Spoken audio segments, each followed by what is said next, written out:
Hello and welcome to the Tower Grange Hotel where we are this afternoon. And as part of the London Indian Film Festival, we are very thrilled to have Churni Ganguly here with her film Nirbashito. So welcome, Churni. Thank you so much. And I'm much. looking forward to having a good chat with you. So am I. Tell me. As I've said before, we know each other from Calcutta. We come from the same university, which is Jadavpur University. And interestingly, Taslima has been a common bond in the past. Yes. Because I wrote a play on Taslima, on one of Taslima's novels, and you played a part in that. Yes. So that You and I did. Yes, you and I did. And here you are with a film on Taslima Nasrin and the theme of exile. I think that's what's interesting, the most interesting thing, and what must have been your primary preoccupation also with Taslima. Nirbashito is a film which is about to get released in India. It's been a bit of a wait. I think. Yes. And it's also a co-production with Sweden, so there are lots of interesting things going with it. And Taslima's life is, it maps Bangladesh, India, Stockholm, Paris, and America. So she's had this really vast trajectory. But you've chosen a certain section for the narrative of the film. And how did you narrow down to that particular focus, starting off from the day that she was forced to leave Calcutta, which was her adopted city? I remember the day she left, there was trouble all over. And following which, we really didn't know where she was sent.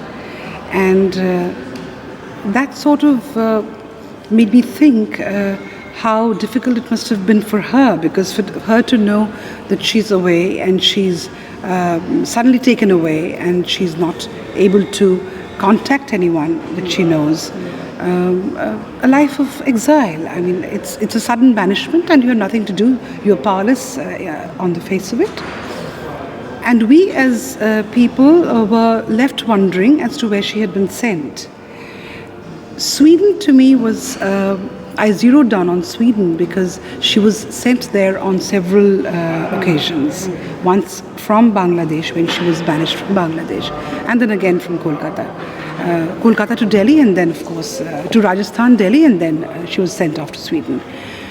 So Sweden was a very natural choice for me here. What added to the film was, how Sweden added to the film was,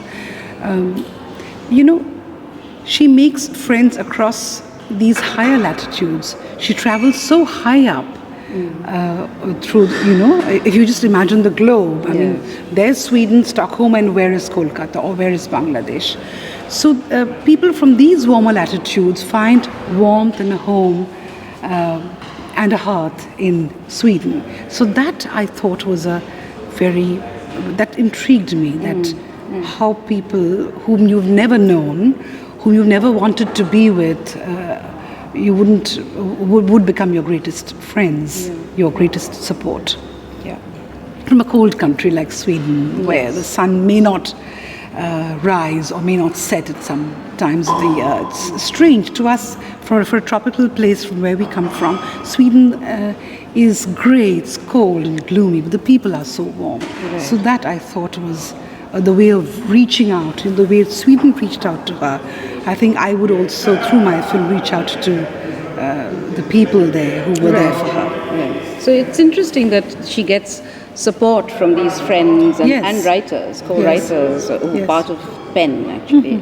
And even the Swedish government. And the government as well. They gave her citizenship. Whereas for her personally, I think that journey was difficult. It was fraught because it's cold, as you said, and starting from what you show in the film about not being able to eat something that she would be comfortable with, or really being constantly in a quiet home where there's no one else to converse with. The bodyguards are people with whom she can't really communicate. So all of that must have been physically and mentally quite traumatic for her. And one reason why she said that she was not able to write.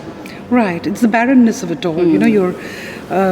You're stripped of your home, your mum, people you love. You're stripped of your language. It's something you can't hear being said for days on end, for months on end. Because you're not supposed to be in touch with people from home. So she's just cut off like that. So which is why, when I subtitled my film, which is called Nirbashito, it would be more, in exile. In exile. But I thought banished was the word for it, because that also exerts the power of people who banish a person, Because in exile could be an exile out of your own will. But when you're banished, it means there's an extra power that's put you into exile, into banishment. Yeah. So which is why I also translated the name that way, the name of the film that way. Quite often this question is raised that if Taslima had not been a woman, would she have met the same fate? So that brings me to the whole gender politics of Taslima, both as a writer, as an individual, and the issues that she protested against. So as a woman, and as a woman from a particular community and a middle class background, she was a doctor. And then she's written such beautiful poetry, she's written such moving stories, but all people seem to talk about are those contentious bits of certain books, and which banned her in her country, banned her in Bengal, in India. So had she not been a woman, do you think she would have got off more easily? Do you think this whole situation in which she is, and the persecution, the level of persecution, would have been different had she... I don't agree at all, because I don't think we are still allowed freedom of speech, whether we are man or woman. That's one place where the gender politics doesn't work. I mean, if you're up against a power, you have to pay for it. And also, I think she also says a lot about patriarchy, about the patriarchal system that we are all subjected to. There, I think patriarchy exists in us irrespective of whether we are men or women. Patriarchy is not something, I'm a feminist, but I'm not a man-hater. Yeah. I believe that even a man can be a feminist. Even a man can believe in not in doing away with patriarchy, can believe in equality. So there, I don't see the situation that way at all. I think that if you're up against a power that doesn't want to be spoken of, doesn't want to be criticized, or if you criticize it the wrong way, by hurting a power, then you will have to pay for it, because freedom of expression is a right. The Supreme Court says that it is our right to express ourselves any which way we like, but do we have the security? We don't. And even as you say this, things are changing subtly, and I think... And they will change. I hope that they will change. Yeah. It may not change overnight, but I certainly hope that in the generations to come, in another few years, 20 years, another decade, a couple of decades down the line, I think there will be changes by and by. But coming back to the film, was it difficult for you to find a producer? It's a controversial topic, and she's a controversial woman. Yes, let me interrupt you here. It is a controversial topic because it's inspired by Taslima's Exile, but my film is based on a very human relationship kind of film. It says a lot about exile. It speaks about banishment, but it's also about the pain of exile, the pain of separation. It's a mum-daughter story where the cat and the mother are separated, or the mother, who's a writer, is separated from her homeland, which is her mother place. So I think it's also a very soft story on exile, on the loneliness and the claustrophobia of exile. As I was telling you, because that's I am a responsible filmmaker, and I really didn't want to rake up controversies. That would be the easy way out, because it would get a lot of undue attention. But that's not my idea at all. I'm not here to rake up controversies. I'm not here to add fire to sensitive issues and hurt people. I'm here to speak of tolerance. From a very human point of view, I speak of tolerance. Yes, you may not agree with something that somebody's written or said, but you answer it you write an answer, you write a book and answer it. You attend conventions and conferences and answer her. But I mean, is there any way that you can stop a person in this age, in this age of, where everything is, she's available on Twitter, she's there on Facebook. You can't stop her from writing. You can't stop people from writing on blog. Yeah. But the freedom only comes the freedom to express comes only when there's tolerance and there's hope for democracy, because democracy can be achieved only when we are free to express opinions, and we will be able to express our opinions only when we are educated enough and when we are conditioned enough to form our opinions independently, which I think we are still unable to do. Absolutely. Even when we are forming opinions, we are a little tentative as to which way to go, whether it's being politically correct, whether we are hurting people. So we are very conscious even at the time when we are forming opinions. Yes. So which is why I think democracy would not work until we, took these things, attacked them by the horn, and took them step by step. And these are threats to. We define India as a secular nation and a democracy, yes. But there are threats to it, and quite often, even you as a writer or as an actor or as an artist would probably, not be sure whether everything can be said or everything can be stated. But then it's also my nature not to be hurtful.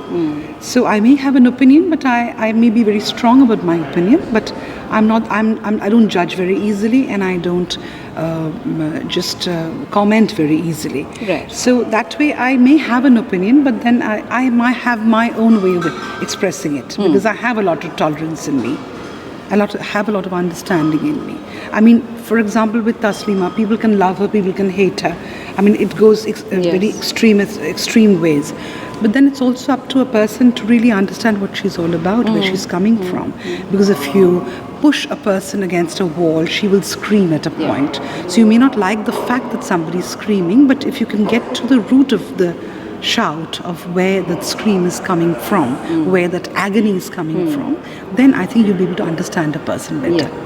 And in the larger picture, I think Taslima has always been seen out of context, because as you said, and we agree that she's got such wonderful writing, her poetry and her novels and a lot of other work, but it's always as if that one page, she has a huge body of work, but it's only one area that people tend to focus she's on. Constantly read out of context, and I'm absolutely sure that all the people who make all that noise haven't even read it. Exactly. It's word of mouth, it's provocation, it's one person telling the other, and you then create a mob and you create a riot. So that she's been pretty much... Absolutely, which is why there's so much of her poetry in my film, if you've noticed, in Nirbashito.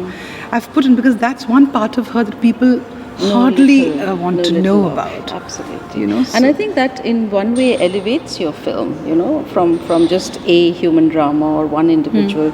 The poetry takes it to a sort of transcendental level, and it happens 2-3 times in those sequences that you use in the film. So that's really working. This poetry does emerge from deep hurt. Yes. And sweetness. If the sweetest songs are those that tell a saddest thought, then it comes from hurt. It comes from beauty. So and it comes from missing her homeland. Yes. That whole poem about the house, asking, how are you? How are you? Yes. And saying, stay well, so stay I well, stay so that well. I can live. So I can stay because well. I live through you. Yeah. So that's very beautiful. So tell us about the environment in contemporary Bengali film industry, because you're there. You've been You've chosen your roles with discretion. You've not been, sort of in every commercial film. So you've chosen meaningful roles for yourself. Is that a possibility in Bengal? Do you get a lot of scope to get different roles, which you'd like to chew into and work on, or is it still a lot of mainstream stuff happening? There is a lot of mainstream stuff happening, and roles that I would call challenging roles that make you push your boundaries, are there, but it's not as if they'll always be there for you, because there are so many talented people working in the industry. Huge talent. So that's one part of the thing, and then and also I think we are making very good films for the consumption of the discerning audience. But they are still very few. I mean, there was a time when nothing was made, and then there was Rituda, there was Apunashen, there were so many of them who just gave us one film after the other. And we lapped them all up when that happened. And there is a young bunch of directors now who are working, giving us a lot of films, good films, that I myself like to go and watch. So, which is a good thing, but I think that more needs to happen because there is so much talent that I don't think all of it gets used. So I'm still hopeful that we'll do better. Right. And about casting yourself in your film, tell us about that. That must have been hugely challenging. And was that your idea right from the start? Not that you at would all. Play the character? Oh, no, not at all. Not at all, because I was focused only on direction. It was my first work as a director. So when I was writing it, I was also putting in a lot of directorial inputs into it so that, I was ready with my script and the directorial work before I went on the floor. So it took me a long time to write the script, which probably prepared me in a way for the character, the protagonist, because I went so much into her psyche, into her being. So that was one part of it. But then my friend suggested that I play the role, and Taslima said, "Oh, you look so much like me in one of the pictures that we had taken. তুমি তো আমার মতো দেখতে কিরকম এরকমই তো লাগছে দেখতে, you look so much like me." So that sort of, we had all, it came into our discussions, and it was decided that I'd go for it. And I did a look test where we all decided that I didn't decide on my own really, because I was tentative. Right. Then I thought that maybe I would do a good job of playing the character. So I took it all up, and then I had to do a lot of homework, directorial homework, because I had to ensure that my assistants and my team knew exactly what to do when I was in the green room, or when I was, talking to my artists and coordinating, working out a scene with them, so that, we wouldn't waste time just because I was busy in the green room. Right. So my assistants knew what to do, and I think my team helped me a lot there. Did you workshop as well? What was your No, we did not. preparation? We did not. I guess if we had I cast somebody else in the protagonist's role, in the Then you woman's would role, I might have needed a workshop, because I needed somebody who was well read, who it would seem to us could be a writer who has her own mind, who would dare to write stuff that could send her away to banishment for 20 years. So I would need that kind of working into a role. So I might have done a workshop had I cast somebody else. Right. And was Taslima part of the whole process of production? Or? She knew all along what was happening. All along. We kept communicating over phone and mail. And at different points of making the film, I went over to her, stayed with her for a few days. And there was one time when I went there to take permission. There was another time when I went there to be with her and be with the baby, with the cat. To, And this is in Delhi? help me with my script. Because my cat looks very different from Minu, but Minu, who is her cat, I say who because I think that a cat is so much a human in my film. I wanted to cast my Baghini on the roles of Minu, on her, based on Minu's personality, because I think she's very ladylike. And she's a very proper lady. So I needed somebody like that, but who was also vulnerable. Who at their various points, our heart would reach out to her. So which Minu is, even now, she's been away from her mother for so many times in between. Even now when Taslima goes out of the house, Minu is sitting at the door, waiting eagerly and waiting, endlessly for her to come back. She doesn't go anywhere. She just sits, puts her nose to the door and waits. Because that, I think, it hurt me to see that. It hurt me to see that. And your Baghini played that very, very well. I mean, Yes. to really get a cat act, which is what you did, it's incredible. And in fact, before the shooting started, my team suggested, Kaushik as a matter of fact suggested, why don't we do a dog instead? Because, a cat, if the cat runs out of the window, you're done. Your shooting's over and you can't train a cat. So I said, that's precisely my point. I need an animal that can't be trained, because a cat is a metaphor in my film. Yeah. So I need an animal which will not be trained, which will not behave the way you want it to. It will surprise you. It will worry you. So I want a cat anyway. Otherwise, it doesn't serve the purpose of the allegory at all. So she's actually, Bagini is really a metaphor, as you said, for Taslima herself. Yes. And the minister and his cabinet, these absurd people who don't know what to do with her. But they're very sweet people. They're hilarious. They're hilarious. And I love the way you bring in both these two. You know, they're just completely two different stories. Because told when in very disaster different ways. strikes, people get into a muddle. Yeah. They don't know how to handle a situation, which probably in certain cases Taslima has felt in various, I'm sure. And I'm sure at many times the state must have been they like, were what do we unnerved. do with her? Yes. So sort of befuddled. Yes, befuddled. yes. They were befuddled. It's incredible. And it in a way doesn't make the film, so terribly dark and depressing. It keeps the other side up. So your use of satire and near farcical situations really works well. Thank you for that. So I think we'll have to wind up because you have another screening of Nirbashito Yes, to I go do. to. I'm looking forward to it. Thank you very much for your time and congratulations and good luck with your next project which you're writing now. Thank you so much. Thanks. Thank you. It was Thank lovely you. talking. Lovely as well.